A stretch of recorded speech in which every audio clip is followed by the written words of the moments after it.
I'd like to call the Board of Commissioners emergency meeting on October the 9th to order. We have a quorum. We have all the commissioners here. Do you need a roll call, Madam Clerk? That would be great. Thank you, sir. Okay. Commissioner Price? Here. Commissioner Buchanan? Here. Vice Chairman Knapp? Here. Commissioner Bennett? Here. We have a quorum. I'd like to have a motion to approve the agenda. Second. All in favor of the agenda signify by saying aye. Yeah, our next item is number 2, is Board of Education immediate financial needs. We turn that over to the Board of Education. Cover what y'all are asking. Absolutely. So thank you to each one of you for having this emergency meeting. Basically, as we had unfortunately experienced in the last few weeks, quite a bit of damage from Hurricane Florence.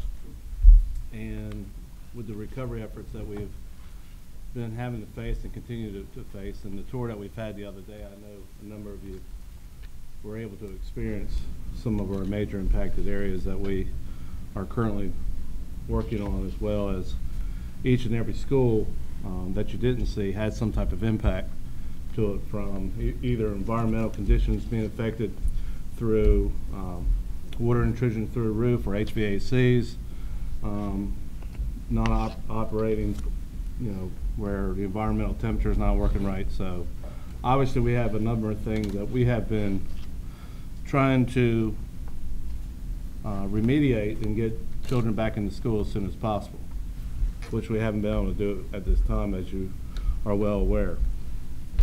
We started estimating the cost as we continue to have a burn rate that is somewhere between $500,000 and $700,000 a day currently.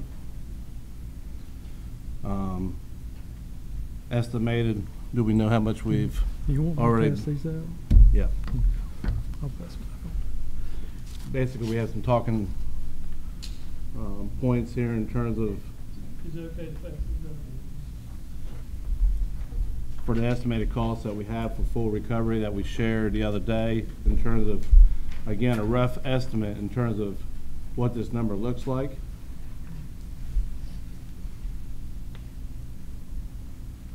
And I wanted the board to understand that we're seeking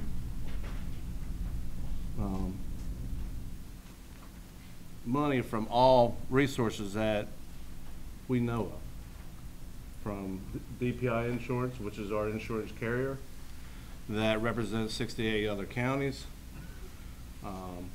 federal government, from our state government, as well as coming to you as a county. Since statutory, we are not a revenue generating body, we have to come to you as a county when we're in a need such as now. So with that said, and we're also accepting donations if anybody is giving us donations along the way for the recovery efforts. So our urgent need is to mitigate damages, which ultimately will lower costs down the road. Situations that we're continuing to experience is this rain coming from the tropical storm Michael, when we still have a couple roofs that really need temporary roofs on it. We're worried about water intrusion back into the schools, and when that happens, the process really starts over again.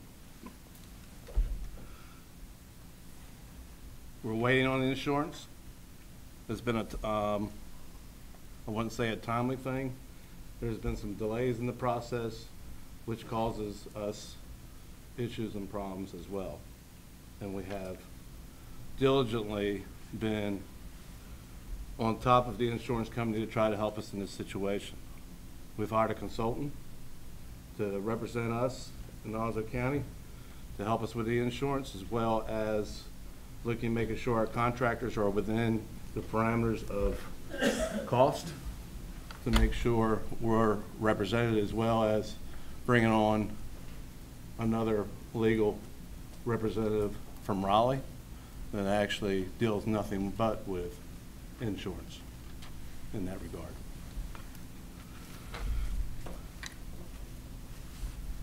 I'm coming to you basically for authorization because we have a number of needs in terms of financial needs. And if you look at this form, and he's going to pass this out, and this is what we shared with our county manager the other day. Their short-term estimate for mitigation. And I'll wait till everybody gets the sheet.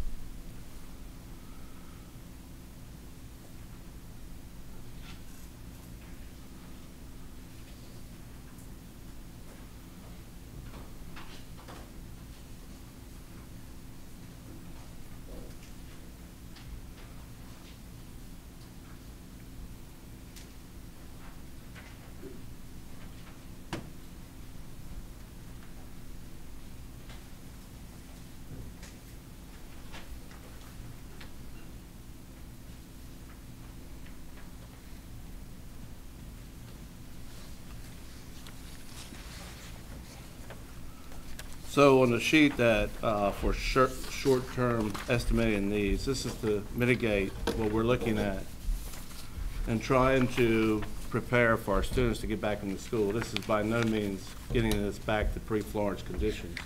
This is just the first phase of trying to make sure we have students that sooner than later will be able to get back in school. And obviously, when you look at that figure of $51,700,000 as an estimate, we're hoping that it won't take us that amount of money. But in order for us to continue the process of trying to expedite and speed the process so students can get back into school, we have no authorization because basically, from our point of view, we're pretty much broke from the school system of authorizing what we can authorize from fund balance. And when we get to the point where we know we have exceeded what we're able to pay out, that's why we're here today around this table and continue to work. And I will say this, as I said the other day, we're here to work together, to be partners in this process. We know the county also doesn't have these kind of numbers that we're talking about, to work out the resources to be able to find these numbers as we continue to move forward. This has not been a pleasant situation for anybody, not for my board, not for our students or our teachers, and especially coming to near my end of my tenure, I've never experienced this in 32 years, nor has my predecessors in the counties adjacent to us. We've constantly been in contact with each other, and we're facing similar needs as they are also dealing with their boards as well and trying to figure out this situation. We also have been in contact with representatives from throughout the state and federal government. So we have reached out as much as we possibly can and trying to find an infusion of money to help us complete the job to be able to get students back into schools. It's been frustrating for parents. We constantly are trying to communicate to them. I will not put them back into the schools unless the air quality is where it should be. So with that said, we know this ticket item is a very expensive ticket item that we have to face. So that's basically why we're sitting here at this table right now, is to have an idea of how we're going to pay our expenses as we move forward. Thank you, Mr. Stout. David, I'd like for you to, for the folks that's here today, I'd like the folks to know that we actually met with Superintendent Stout and the counsel for the school and finance director, and plus our legal team, and Mr. Cotton and I, we met with Sunday, actually we met Sunday to discuss the options, and we had some plans for some options, and I instructed Mr. Cotton that we needed to have an emergency meeting today to discuss those options, and Also instructed our county manager to also explore and investigate what options we have as far as financial. I personally have made contact with Senator Brown, House Representative Cleveland, and House Representative Shepherd, and they have assured me that they are going to try to get funding to shore this situation up. The problem is we don't know when. I mean, we don't know where the source is coming from. And I understand from that meeting Sunday that the insurance companies are negotiating what they're going to pay for and what they're not going to pay for. And it's not putting the school system in a bad position, because you want to get schools back open, and the parents are pretty much saying they've got to get their kids back in school, and I understand that. Also, Representative Shepherd and Representative Cleveland assured me that they were going to contact the insurance commissioner, Mr. Mike Causey, and then he was going to negotiate and talk with the insurance carrier to expedite the process to get the reimbursements as quick as we can to get the money we need to continue with the contractor. The contractor, I understand, has said that they pretty much run out of a line of credit with their supplies, so they're going to need money in order to stay on the job. I don't know what progress you made with them, but that some of the commissioners may ask. But Mr. Cotton and I have talked briefly this morning, and we don't have any good news. But I want Mr. Cotton to explain, and our council to explain the position the county is and what funding. When we budget every year for all of the county departments and the school and the college being one of them, we budget for what the needs are, and this year's budget was based on the funding formula, which we are honoring that's part of this budget year. But nobody can plan for an event like we just had. Nobody can plan for the destruction. Nobody can plan for putting money away that we need to infuse into schools to get them back up and running.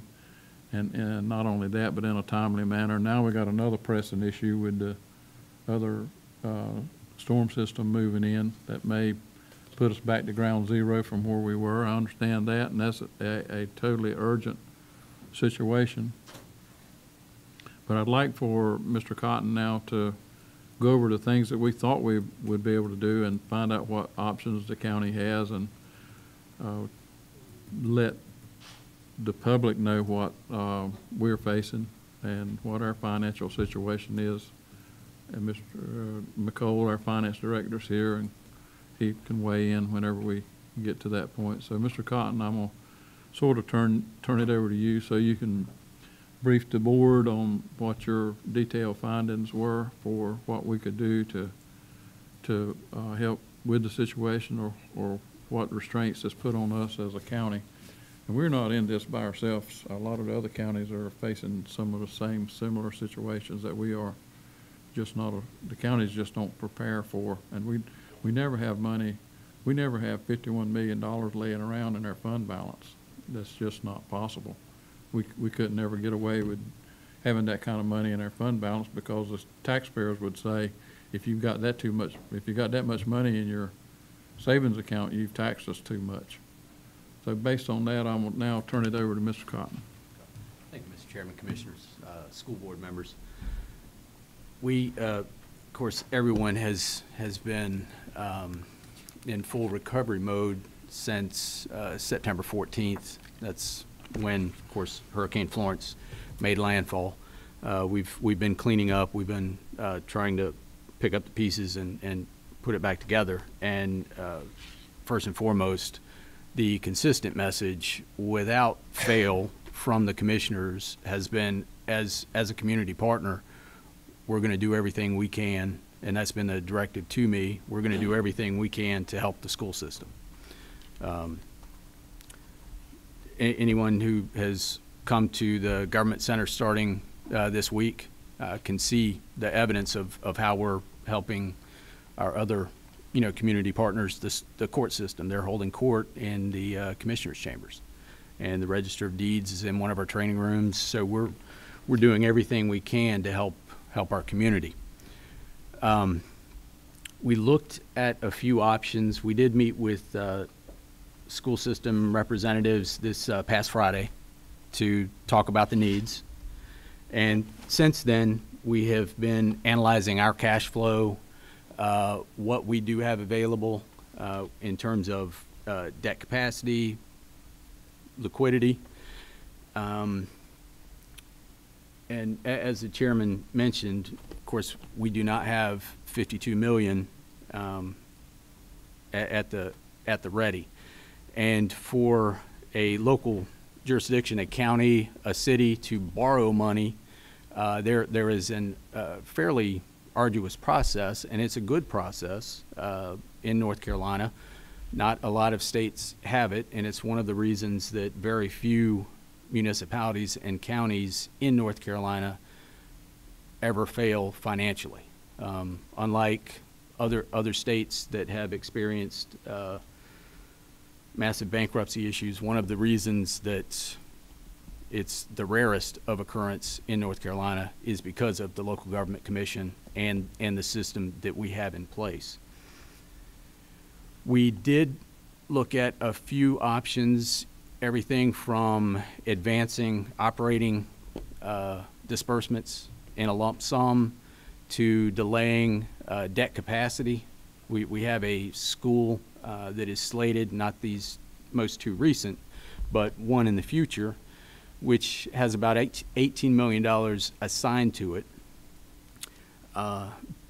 But this time of year, and it's not a function of anyone's fault, but around August, September, in through October, just by design, how we bill and how we collect the bulk of the county's revenue, the county is living off of, or sustaining itself, I should say, off of its fund balance.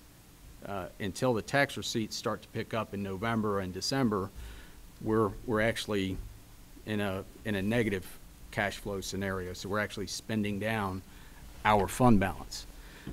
So in terms of liquidity to advance right away, we don't have it, and for me to suggest that we could do that honestly would be financially risky and fiscally irresponsible of me to suggest that at this point. We just do not have the cash on hand.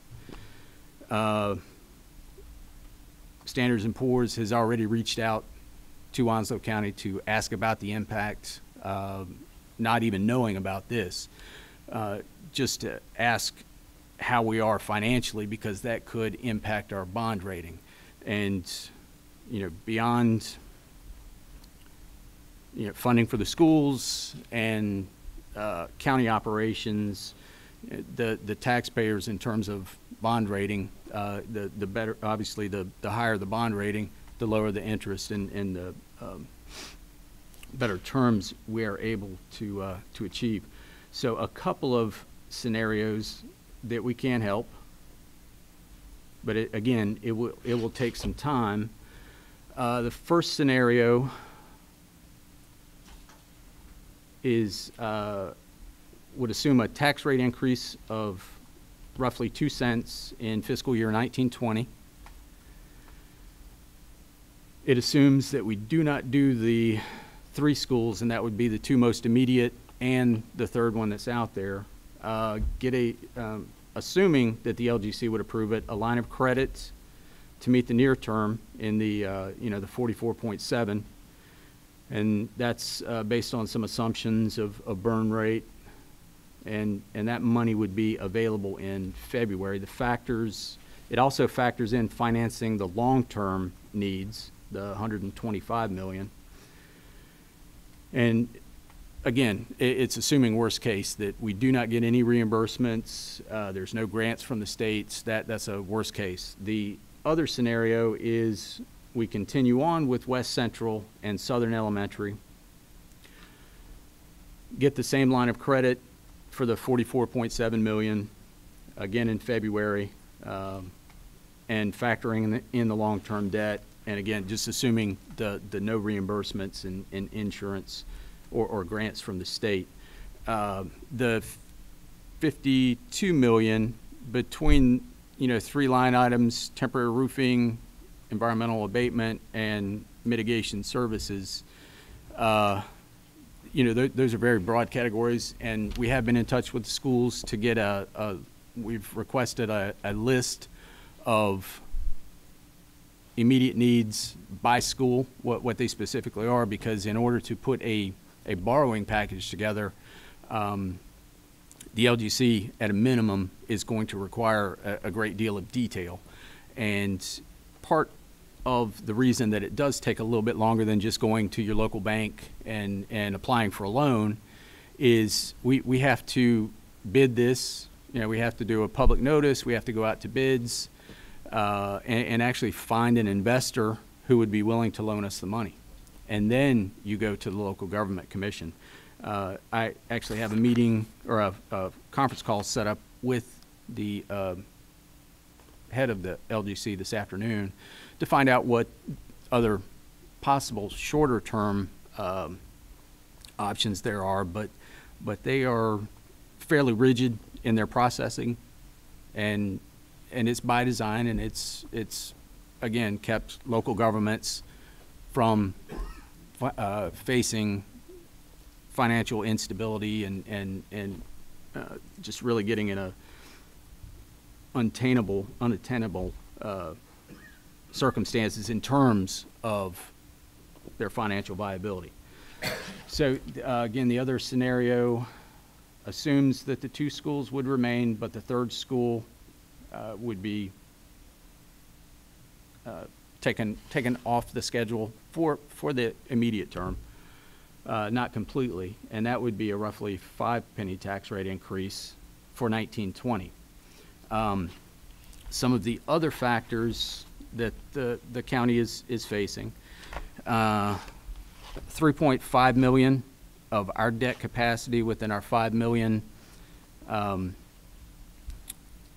our disaster recovery fund is obligated. 3 million of that is debris removal alone. We are looking at having to use approximately 3 million of our fund balance to balance our operational budget this year as well. And let me back up. That also another 3.5 in our debt capacity by design is going to be obligated to pay debt that we knew and we'd planned for. And then there is the $500 million or over $500 million, 515 million tax base loss in value, which equates to just under $5 million tax revenue loss. And in terms of tax rate, how that equates to the penny on the tax rate, that would be 3.5 cents on the tax rate.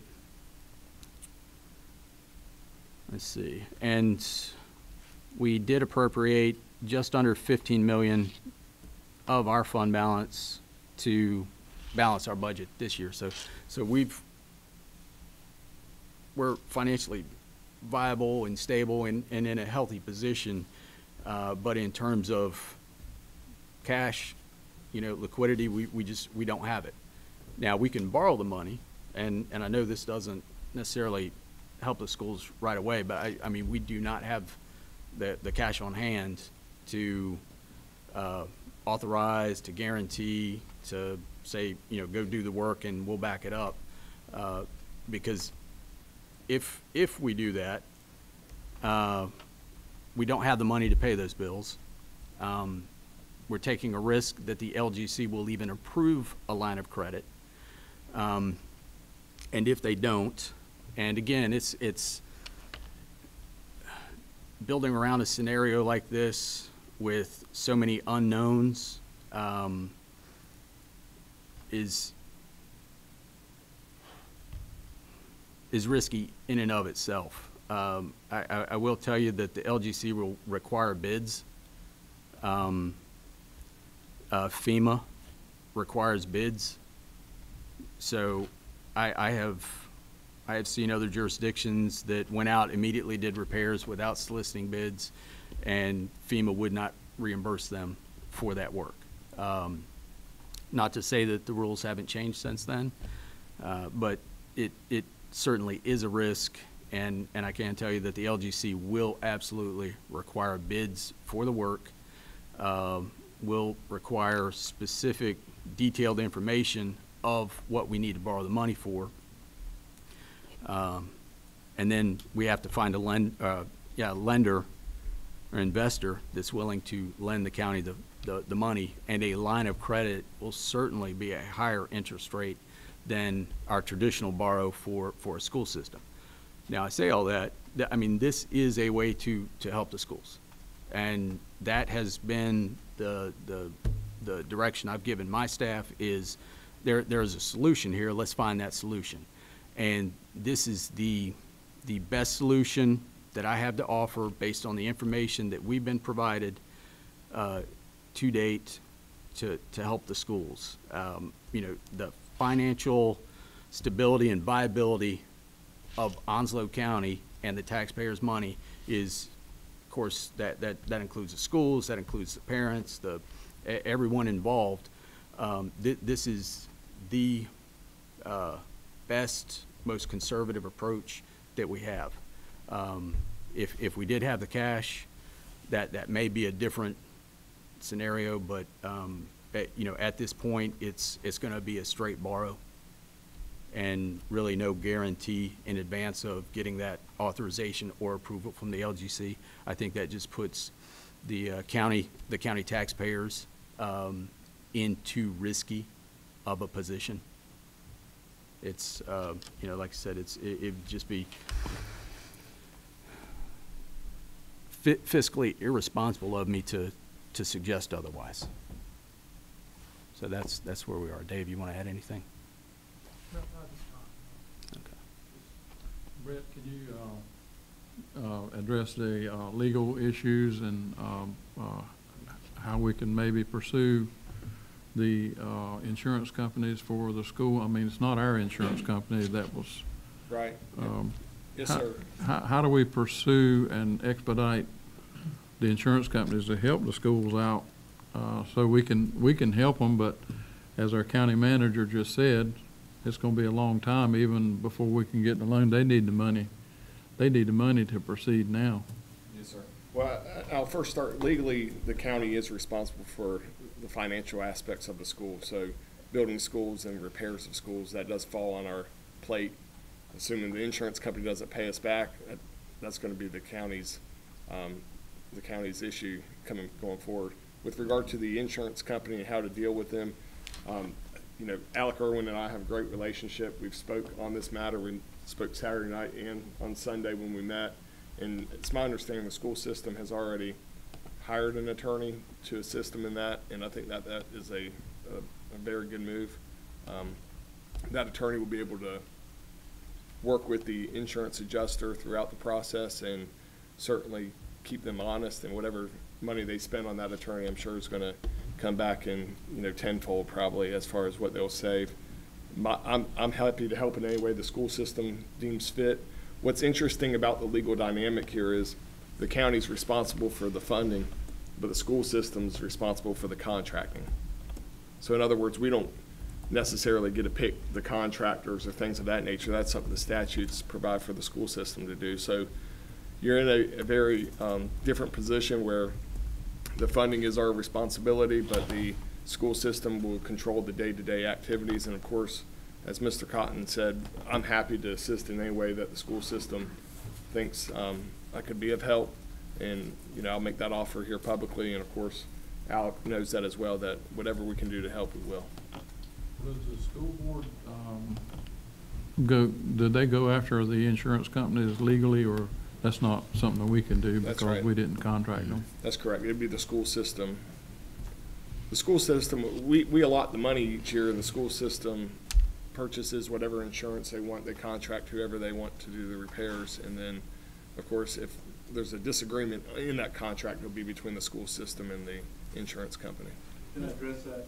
Yeah. Yes. So we have processes as well on our side, very strict processes. Actually, Sherry Barnhart, who's here, is our person that actually makes sure that we're covering and checking off all the boxes in terms of whenever we hire somebody, that the processes have been done by state regulation. So we're not hiring somebody without doing the right thing first. And she's here today to answer any questions that we have in terms of how we hired a contractor currently and what that process looked like, and did we do the right thing or not the right thing. So I want to assure the public that whatever we're doing right now is not only been done right, but we're also making sure that we're scrutinizing to make sure the processes are still being done correctly as we move through this expenditure of line items that we have in terms of expense. There was some immediate need, which changes the ballgame a little bit, where a lot of times you get multiple bids, but when you have catastrophic situations like this, some decisions have to be made sooner. We had a lot of communications with our insurance carrier before we even made decisions on what we were going to do in terms of that. We made sure that FEMA regulations that you were talking about earlier and those type of things are being covered. Am I correct? Yes, sir. And I would ask if you have questions on how we got involved with who we have and was the process done right. We can answer those questions for you as a board, as well as to our board in terms of how this process got us to where we're at today. We're paying time and material because the scope of work is throughout 38 buildings that we have. You know, it's not like one building that you have, like your courthouse, that you went out and wanted to do a contract bid on that, and it's one courthouse. We have multiple sites that we had to worry about. So obviously, we had dryers and all kinds of situations going with different scenarios in each school.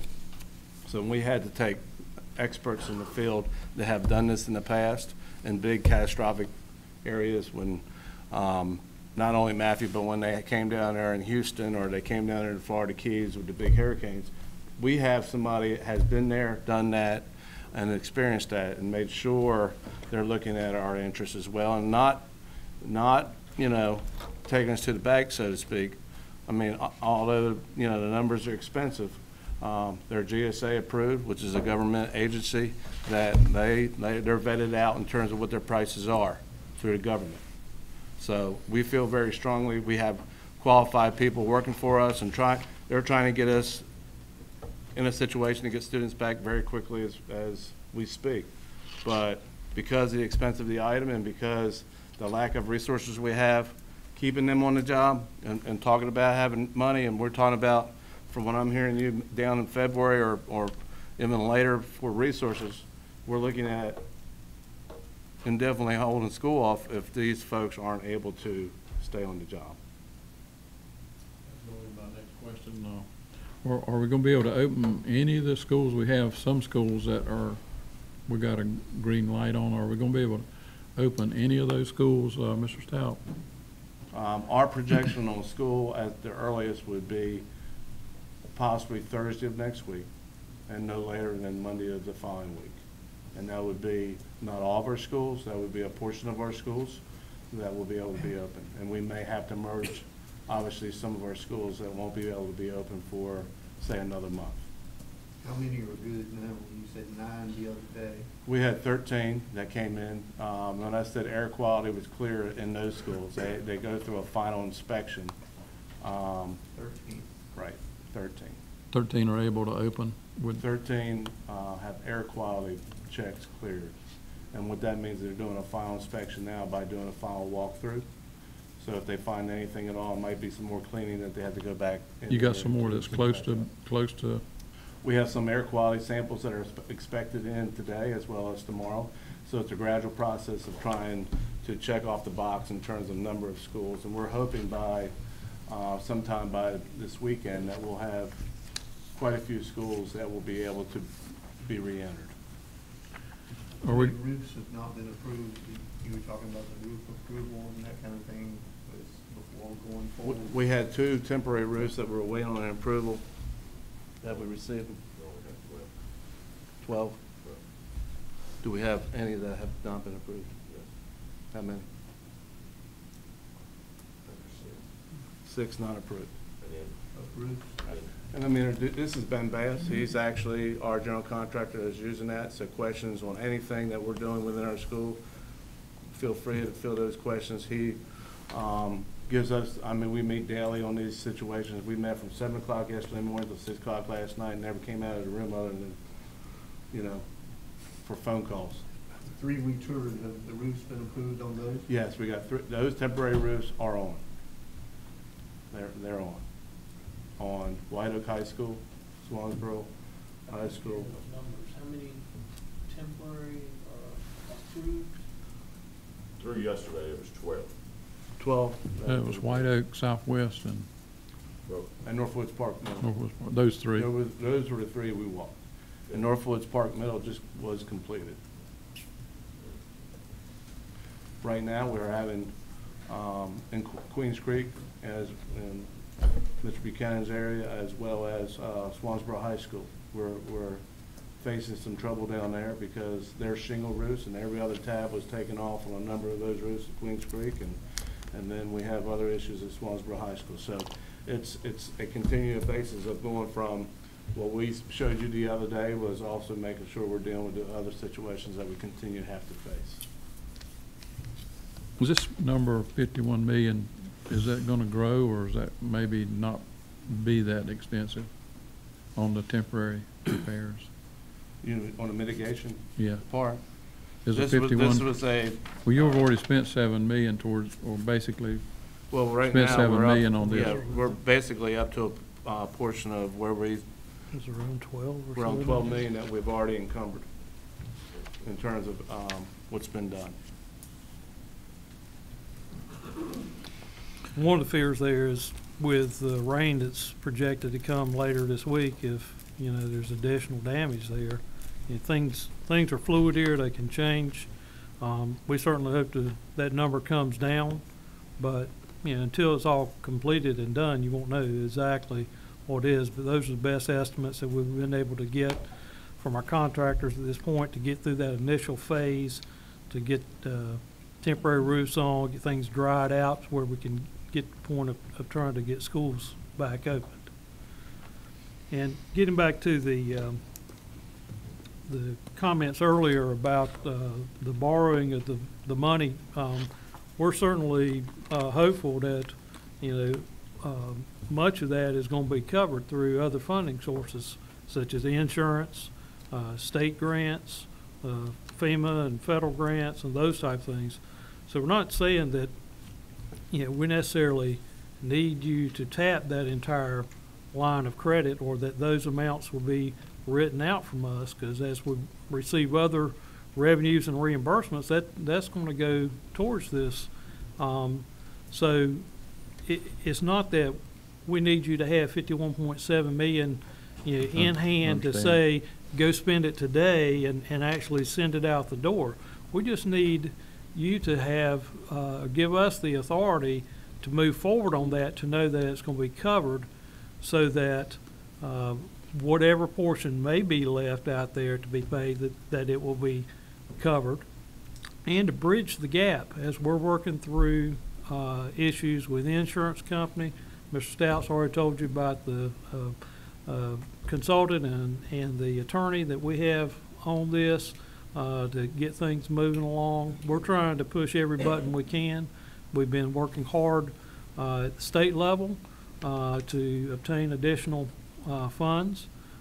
Just yesterday, it was announced that the governor is authorizing $25 million. That state, well, it's across 8 counties that are impacted. What portion of that is going to be directed to Onslow, we don't know, but is for school reopening, and we're trying to verify what portion of that will be coming. We're pursuing every avenue that we can to do this, but we need to get the permission from the county to move forward on this, so that we can get, you know, kids back in school. And I know y'all have plenty of obligations. You know, you talked about things that you're having to deal with the county with debris removal and that sort of thing.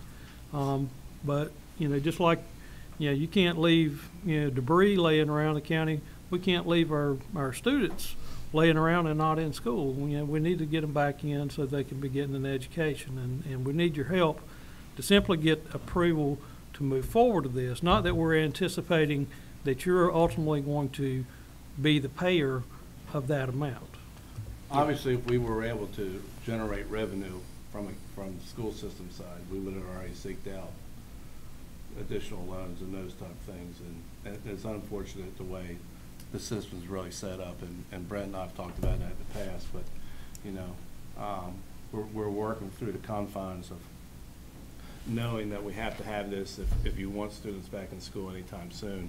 And as I said I hate to be the bearer of the bad news on this situation, but it's just, the fact is, that's the scenario that we're in and we're all having to face.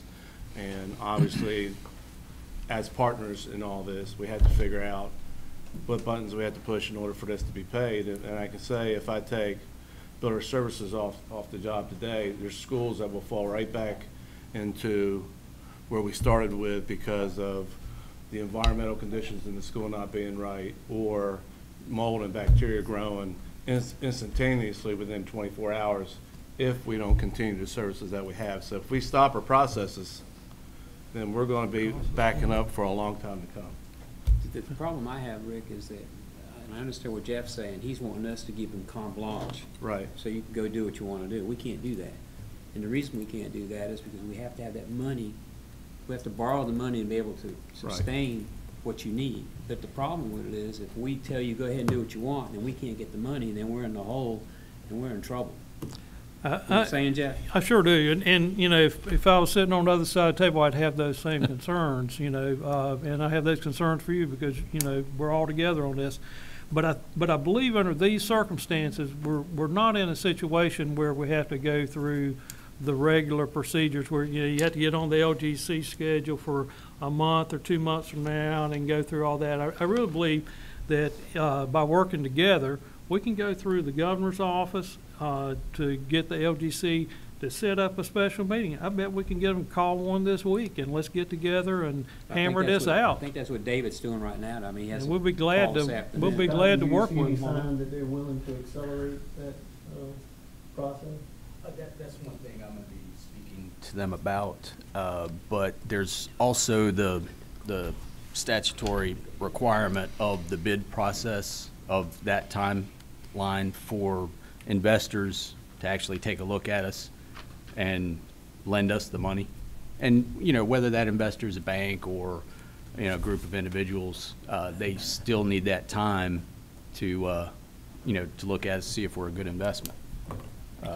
I would, you know, be very willing to work with y'all on that process if I can be of assistance and help expedite that, and, you know, use our contacts, you know, through the governor's office to try to move this along.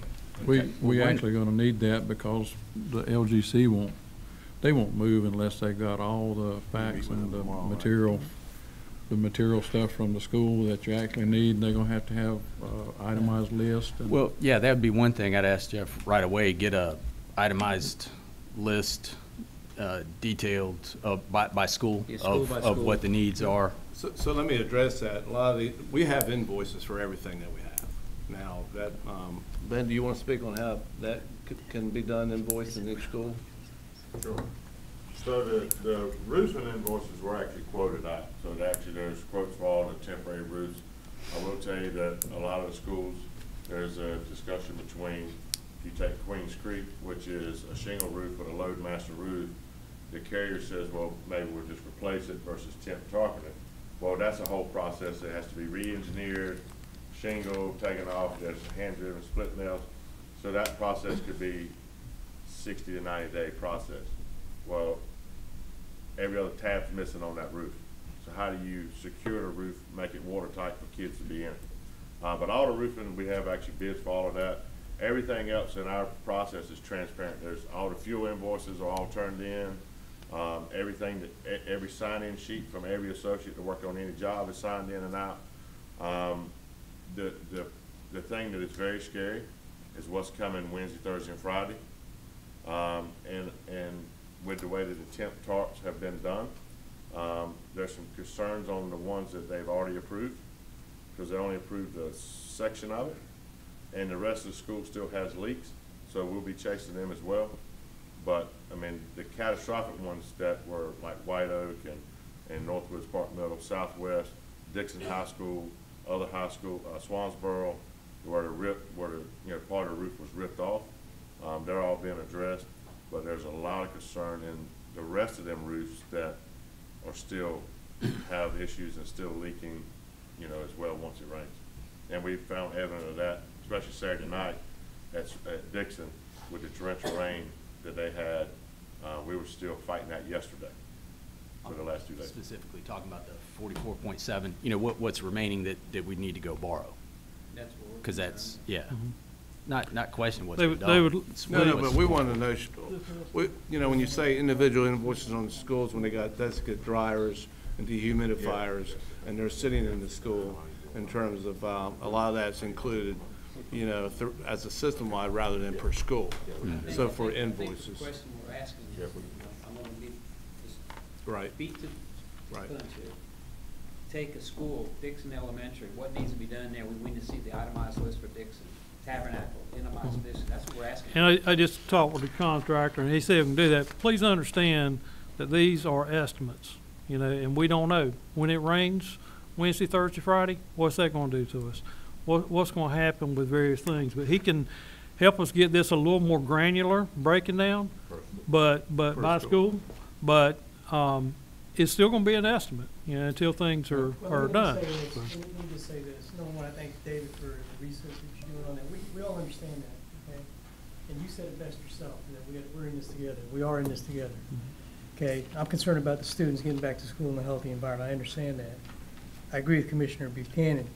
If we're the funding source, okay, that we have to obtain the funding for this particular stuff, I understand their estimates, but what he's asking for is an itemized list, so that we know, get a rough idea. This is one thing, yeah, that's great, 37 million, okay?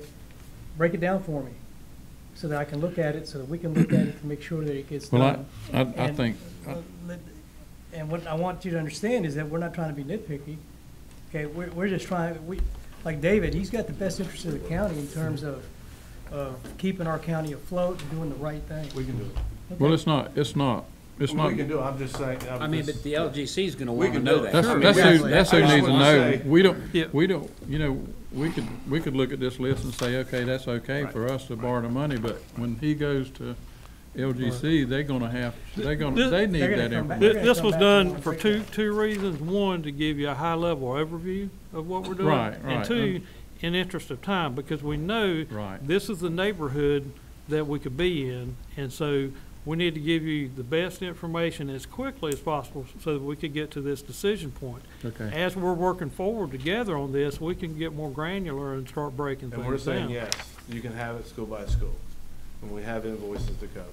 Okay. It takes a little time, because we have so many sites, but it's going to, but I'm sure The we'll be biggest right, thing we'll is be right we on have to it. be able to, can we borrow the money? That's the biggest thing that's got me concerned right now. We wanna do everything we can to help. I think you all know that. Because we don't have the money. We don't have the money. That's the problem right now. So we have to borrow the money, but we have to go ahead and go through the LGC to get that done.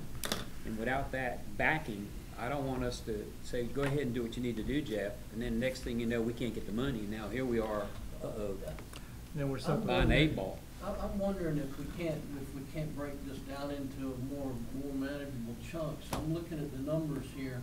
If you're spending $500,000 to $700,000 a day, then you're gonna need $10 to $15 million to get you through the end of September.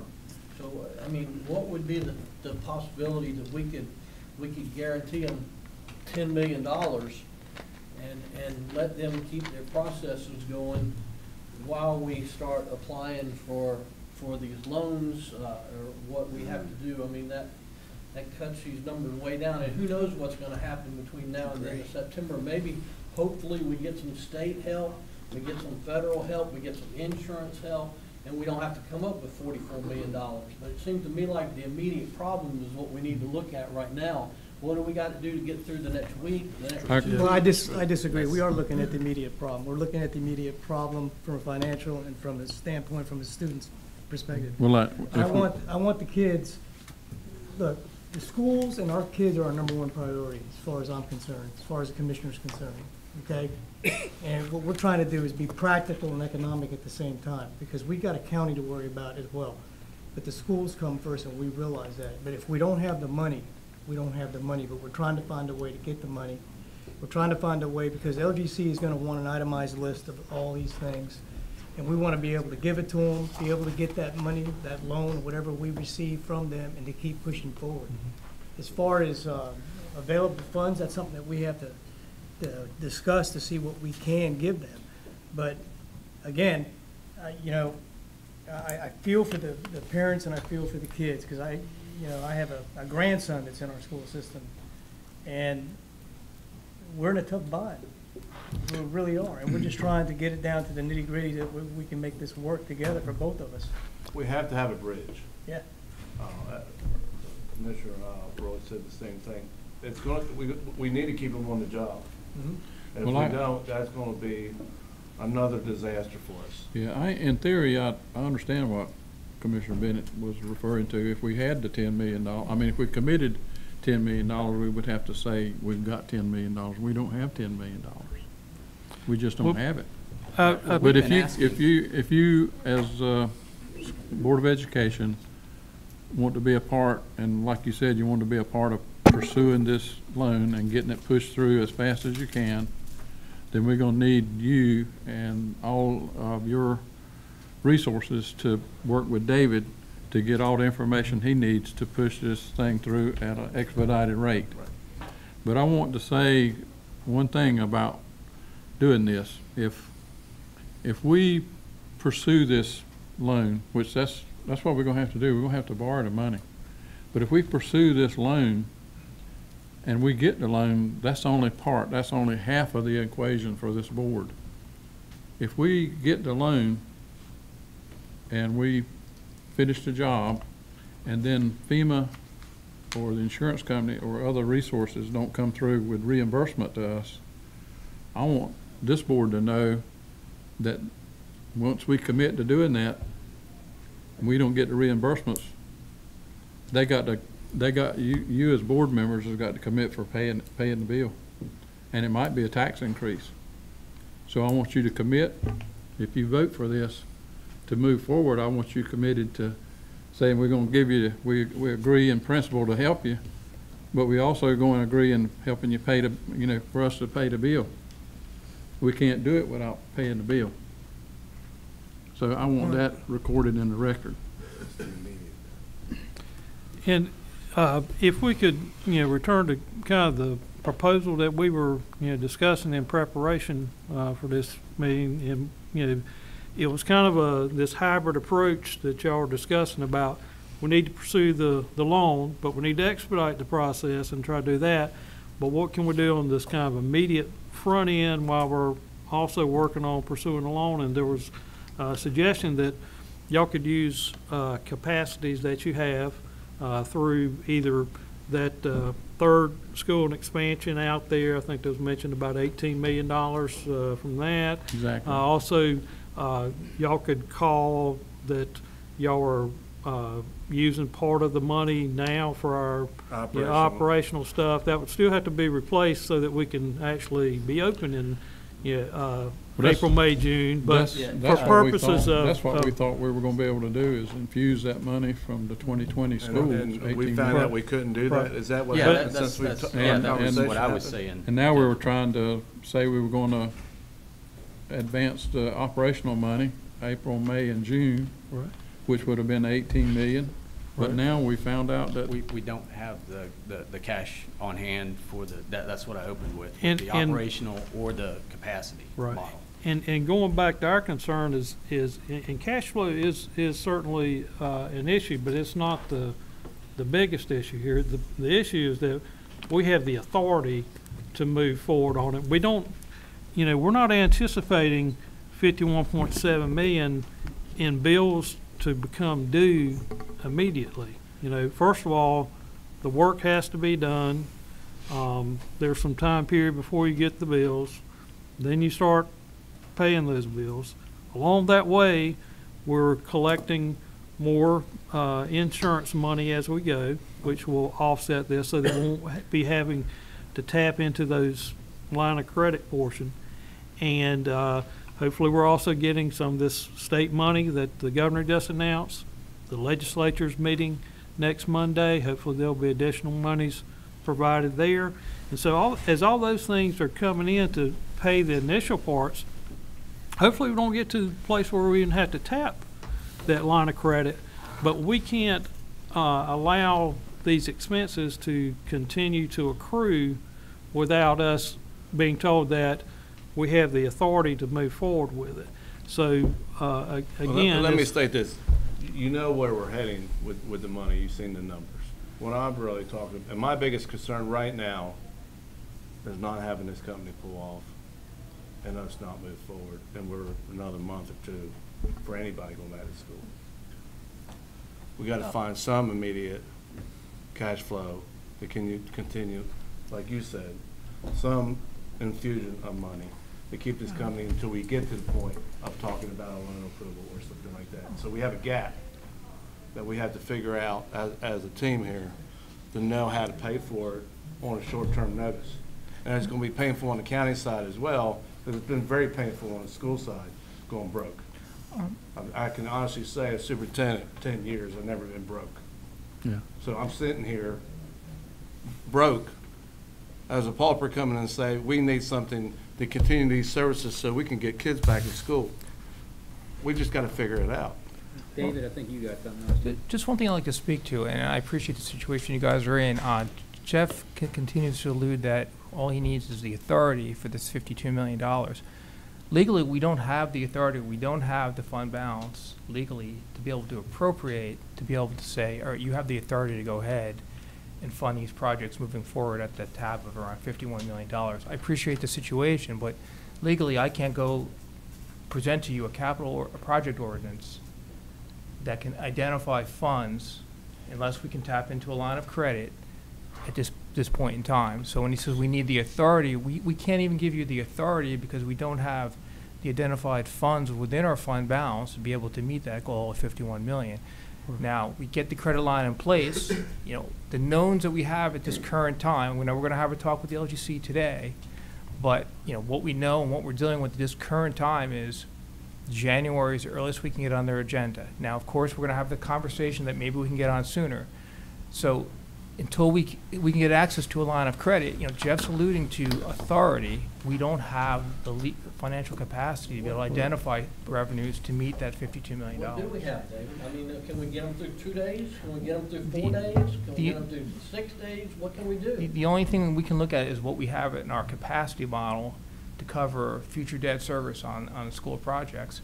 And the other question I have too is within the Regional Skills Center, I know the school board appropriated $4.9 million in that Regional Skills Center before knowing that we're going to get the $3 million from additional grant funding for the Skills Center. Keep in mind, we originally got $5 million for that Skills Center. Then they appropriated $4.9 million of fund balance from the school fund balance to help towards that project. But then we also received additional $3 million of grant money from the state after that appropriation. So my question is, can you free up some of that $4.9 million of from the Regional Skills Center that you appropriated? And the short-term answer is no, because we've already had to use part of that to purchase modular units that we were not funded in our capital outlay request this year. And we also have to determine what we got to do to finish out with that school. Now, we can go back and review and see, if there's any more, room in there to, what we can minimize or whatever to bring things down. But now we're only sitting here talking about a small segment, and I'd like to bring our attention back to, where we need this authority to get schools finished with a 51.7. I'm not saying that y'all come up with the capacity of that whole thing today, but like Mr. Bent was saying, what portions can you do now from the remaining part of your emergency reserve? What can you do from your unassigned fund balance? What can you do from some of these things now while we try to get a meeting with LGC later this week to get the remainder of it. So that combined, it provides a legal authority for you to be able to do it without putting you in a position where you've gone beyond your We just authority. need a stopgap to get us, we just need the bridge to get it to where we're having a conversation with LGC. And keep these at least a week, 2 weeks, whatever that may be, to get us by until we can get our other revenue. We're hoping a lot of this money will be paid off. The reason we hired the attorney was to make sure we get as much money back to the county that nobody's on the hook for. But we're talking, you know, a couple weeks of funding here that we're gonna need in order to keep them on. And realistically, if the state comes through with money next week, or, I mean, we may not have to spend a dime. We- At the end for a loan, right, Well, I correct. mean, are there immediate things that you gotta pay that we would need to front you money for tomorrow?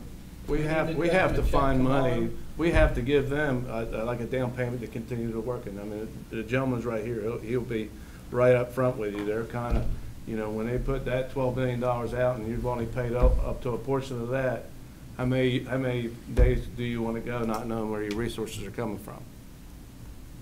You know, that's only fair from a company standpoint to keep them on the job until you know where your resources are coming from. So how much There's money a is that lot out of of faith the in bar to that. keep them working? Well, they say that the current burn rate is around $700,000 a day.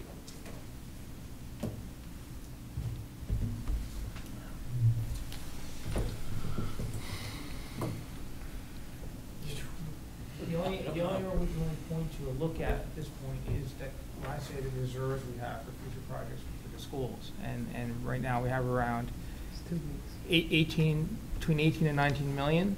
Some of that is invested in, you know, short-term investments. So, but a lot of it is liquid. But that's the only area in our fund balance that we could And if look we at had and get to that authorization point. just up to that would get us to maybe where we can have all the other things figured out. So based on your math, what you're telling me, it's $700,000 a day, it's 6 weeks, that'd be $4,200,000 to keep them going. Correct? Simple math. I mean, $700,000 a day, times that by 6 days. 6 days. Right, and some of that burn rate will go down as schools clear, you know, so what we're looking at as a digression, not a progression, or, you know, obviously if we had the money, I could have told him to bring in 1,000 more people, we could have been done here in another week and a half, but we don't have that kind of money. And obviously, if we had the money, we'd give it to you. Right, I know. So And, David, you what know, you're saying is so we're pull the two just, schools offline? No, The- it's The third school and the the expansion. third school, but the issue right now is our cash flow. We're using our fund balance, even though we have the 18 million on the books, the actual cash on hand is not that So great it's not there. for it. I mean, Okay, I understand. yeah. What is our fund balance, Mr. McCall, right now? Right now, it's gonna fall around 72 million this fiscal year, but keep in mind, measurable and available is going to be, Damn it. why'd you say that? around 20, we have unassigned, fund balance gonna project to be at 2.1 million at the end of this fiscal year. So Because we have appropriated 15 million in this fiscal year of our unassigned towards our fiscal year budget. So, 2.1, So not what is that? 72. What is that percentage? that we're- right now, let me look that up. It's right around We're supposed- 16% altogether measurable and available. But that measurable and available number in our fund balance does encompass that 19 million that we have in our capital reserve. So when we do pull that, if we were to pull that out somehow and use that towards the project, it would bring down our measurable and available fund balance. So we're around 15% right now, so we're gonna end up this fiscal year around 15 to 16% for our fund balance as a percentage of operating budget, operating expenditures. So we might have 2 million that's unassigned? We're Yes. around 2 million unassigned.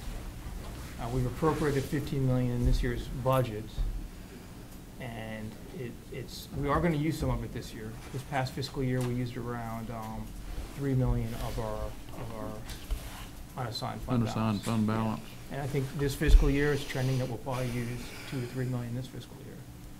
So it is trending, you know, we're fiscally in good position, but fund balance is trending downward over the last couple of fiscal years. We've heard from both sides, obviously, and again, we want to get our kids in school, we want to do it, and it's a question of finding the money. Dave, getting back to, we've already heard the arguments, we need to hear solutions now. Alternatives as to where, and I heard you at the beginning of the meeting talk about the lending and et cetera. Let me ask you, what do you recommend? I recommend that we pursue the LGC route. I mean, that's the financially, fiscally appropriate venue. You know, obligating money that we don't have is, you know, fiscally or would be a fiduciary irresponsibility of me. We don't have the money on hand to do it. It's a matter of timing of year, what we have obligated, and, you know, unfortunately, we do not have that amount of cash on hand. What's yeah. the chances with working with the Board of Education and our team and putting everything we've got out there with pushing this forward? What's the chances of getting the LGC to go ahead and approve that loan so they can get back to work and stay back to work? And Well, and what kind of time frame, if we can get it expedited? Mhm. You'll know, I guess, when you call them. I'll know we this don't know that afternoon. yet. I'm speaking to the director of the LGC today. But it's not just the LGC approval. It was easy to get a phone call, conference call, but it's getting the lender lined up, doing the public notices, and then getting before the LGC. So getting the LGC to say yes, they need to know what they're looking at to say yes to. So who's the lender? What's the scope of work? So they need all of those pieces before they'll even Is that our entertain only it. option? Yes. I mean, well, I say our only. There are more.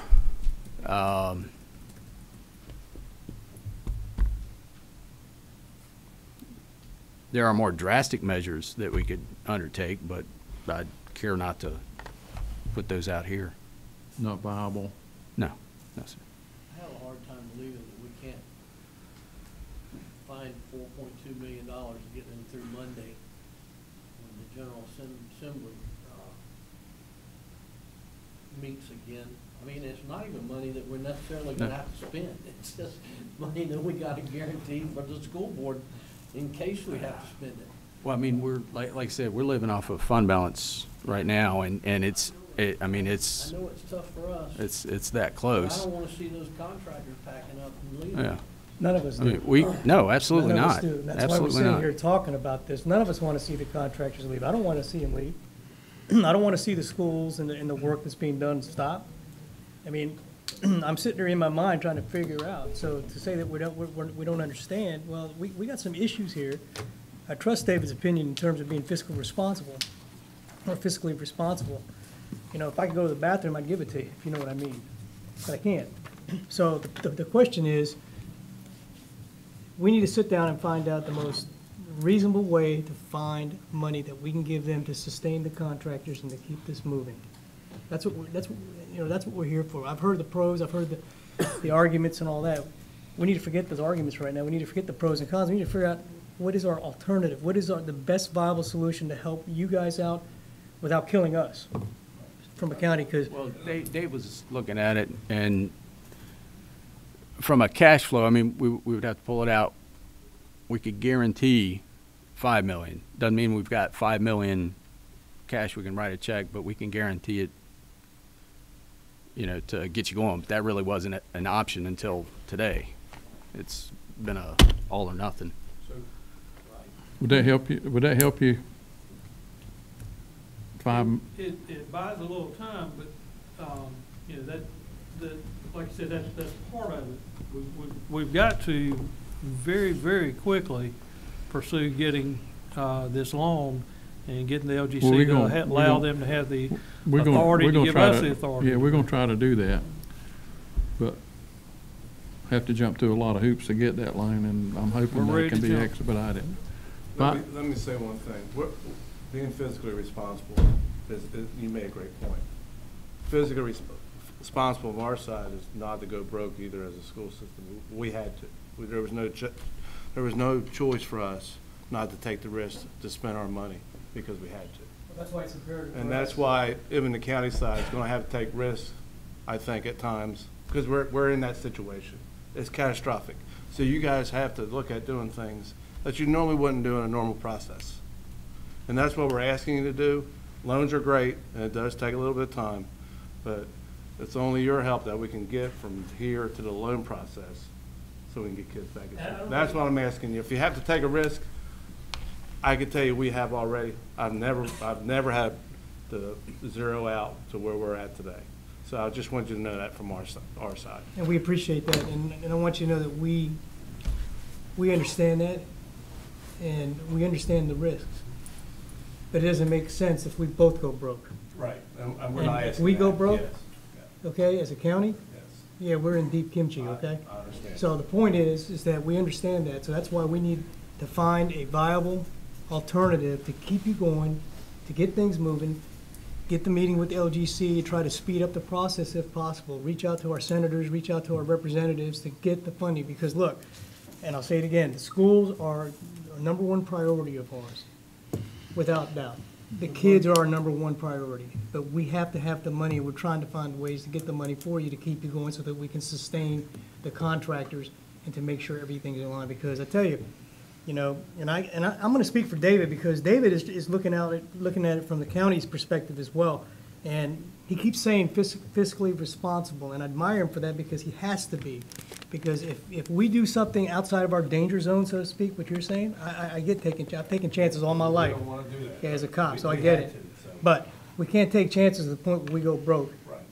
okay? Because if we go broke, you're already broke, we're all broke, okay? And then there's no lifeline. So if we can find a smart alternative way to get this done, yeah, let's do it.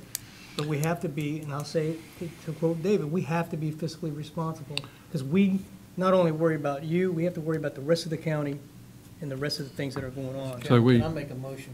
we got 5 million that we can put out now. That's it. Where is the 5 million coming from?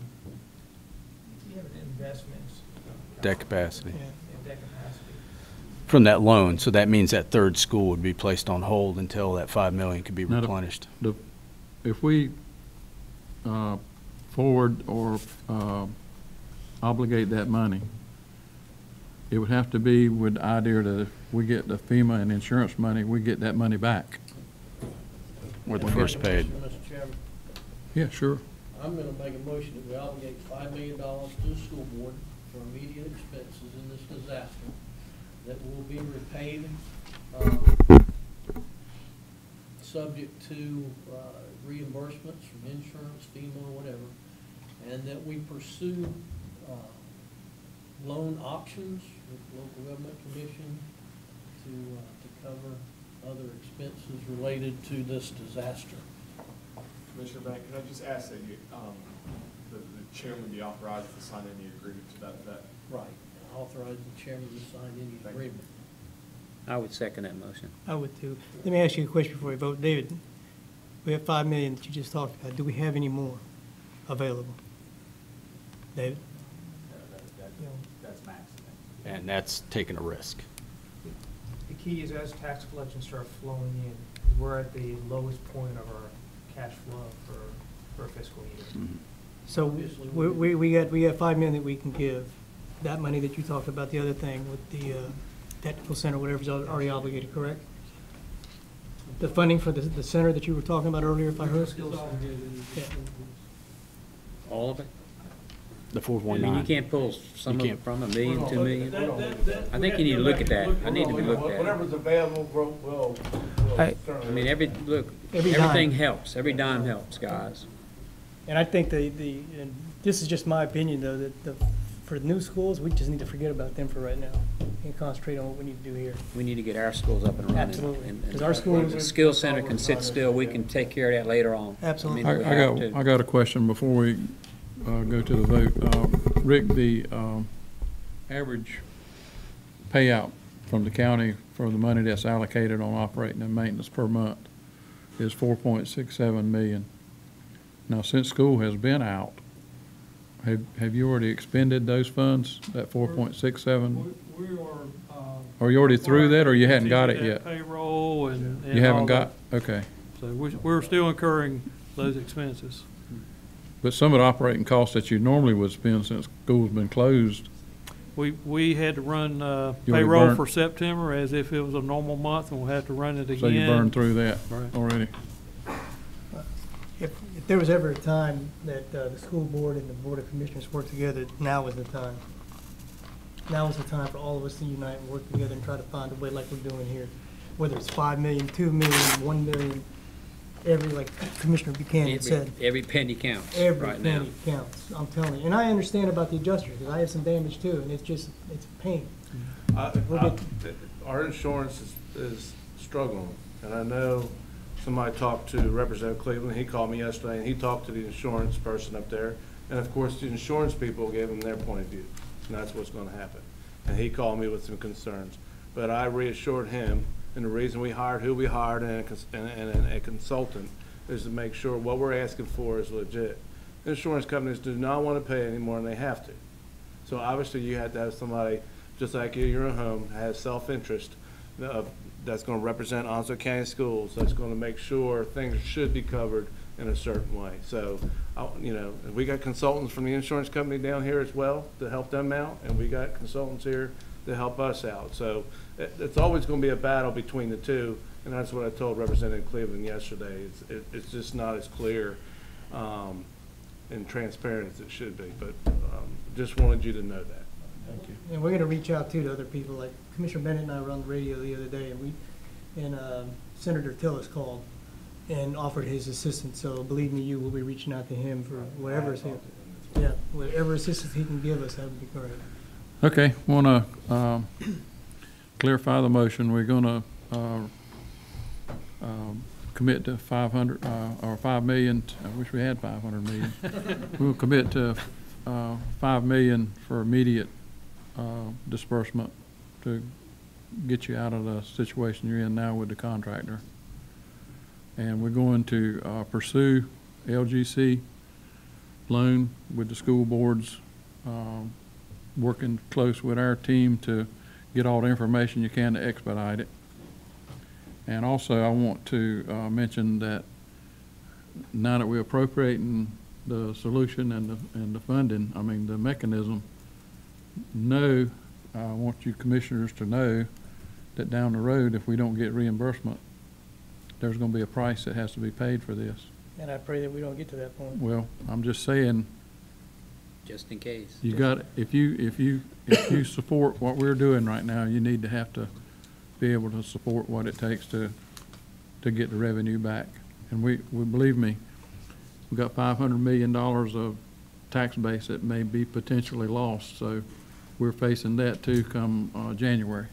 What would be the cost of that 5 million? We're talking about cost on the tax rate. 3 cents, 3.5 cents currently. Yeah, 3.5 cents. It would be something. But the loan Less. also, depending on how much money we end up with, the invoices that we have to end up borrowing to make up the temporary repairs. I don't know what that number will be yet, but if we borrow that money, we're gonna have to pay it back.